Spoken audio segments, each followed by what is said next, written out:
Hey, what's up everybody? It's me, Mr. Clutch, back here. Just got finished watching Clemson at Virginia Tech. Actually, the recording was cut short, so I missed the last 2 minutes of the game, but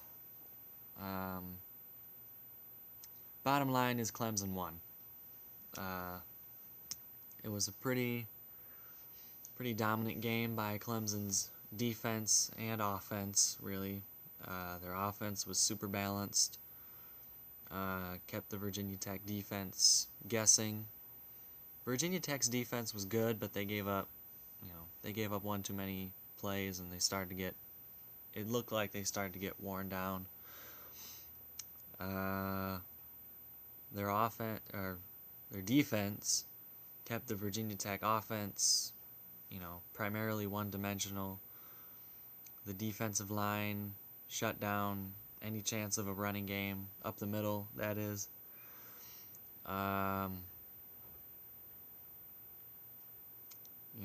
Josh Jackson became one-dimensional. He had to pass a lot. He had, I think, north of 40 pass attempts. So that's pretty much the game. Clemson dominated. Virginia Tech couldn't do enough. They started to come back in the fourth quarter, but by that time it wasn't enough.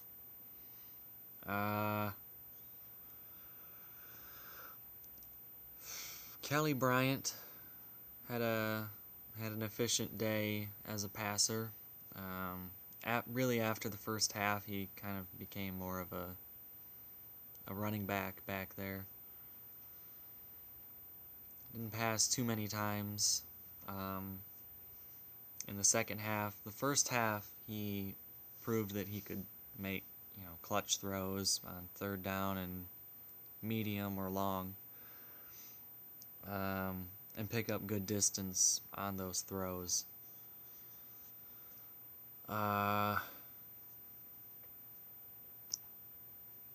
Yeah, so, and like I said,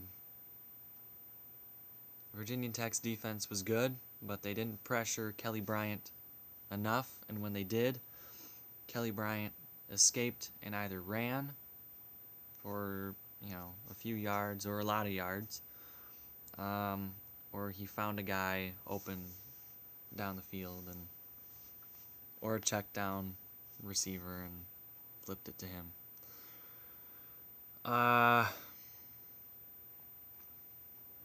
Both teams looked good, but Clemson looked better. So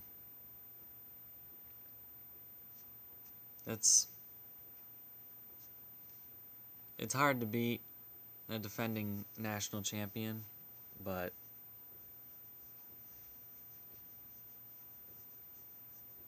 it wasn't quite the game that I was expecting either.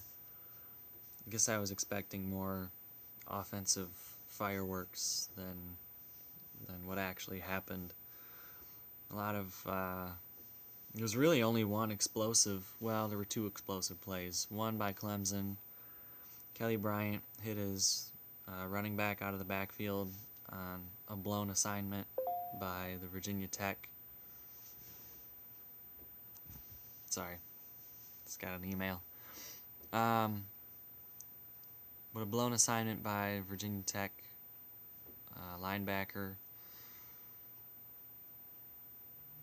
Bryant got the pass to him, and the running back from there just took off. Nobody was going to catch him. And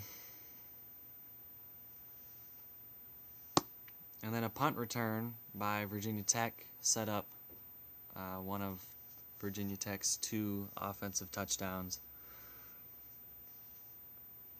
Or one of their two touchdowns. Yeah, so it was not really an offensive shootout. It was more of a... Like I said, Clemson was really well balanced on all sides of the ball. Their defensive line dominated. They had pretty good coverage down the field. Didn't give up. They didn't give up any really big passing plays.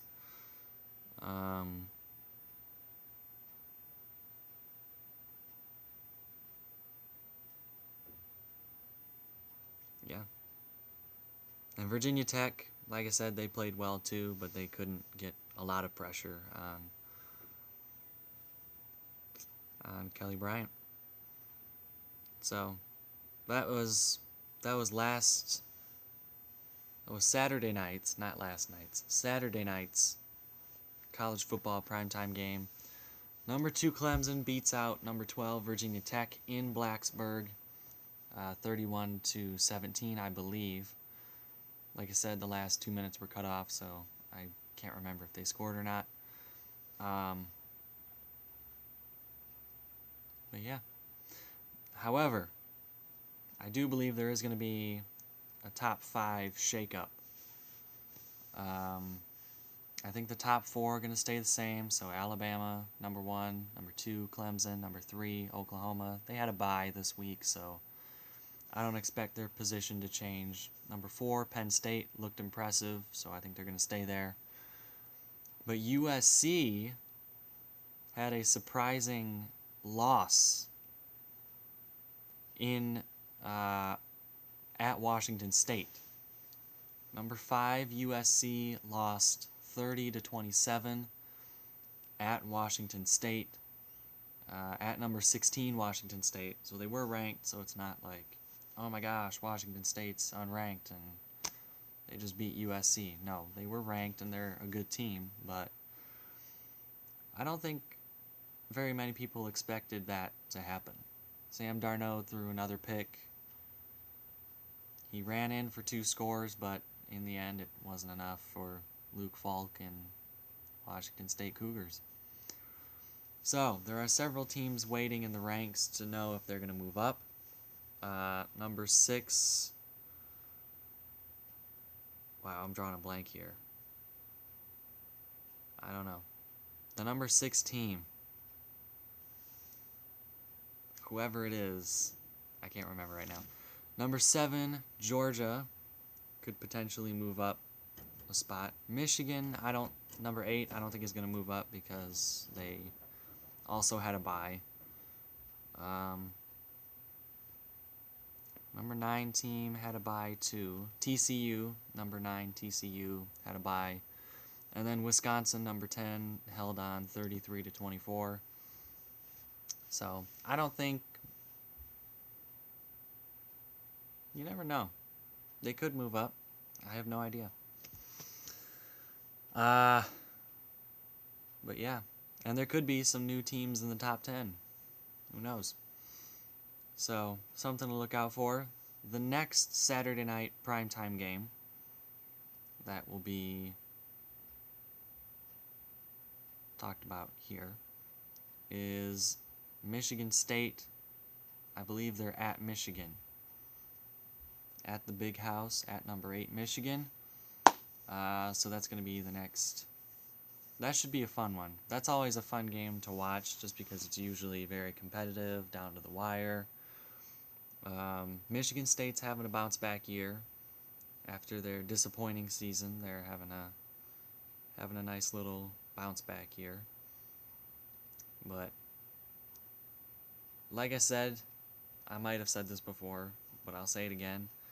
I am biased towards Michigan, but I'm going to try to keep an objective point of view.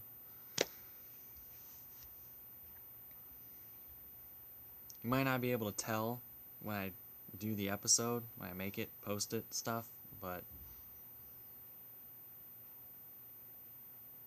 I'm going to try. So, but before that, the next video is going to be MLB postseason reaction. Twins at Yankees tomorrow. Tomorrow, October... What day is it? October 3rd. Tuesday, October 3rd. Wild card game. Winner go home. Luis Severino and Erwin Santana are the 2 starting pitchers.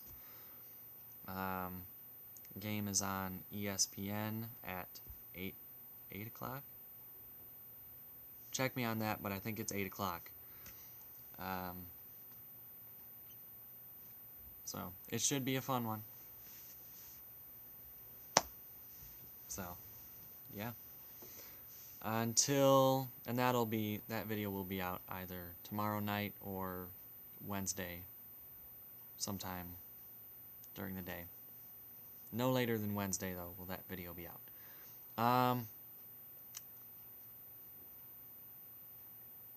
So I think that wraps it up here. Thanks for watching, guys. I appreciate it. If you liked this video, please feel free to hit the thumbs up. That always helps. Lets me know what you guys like and don't like. And if you don't like the videos at all, just shoot me a comment down below.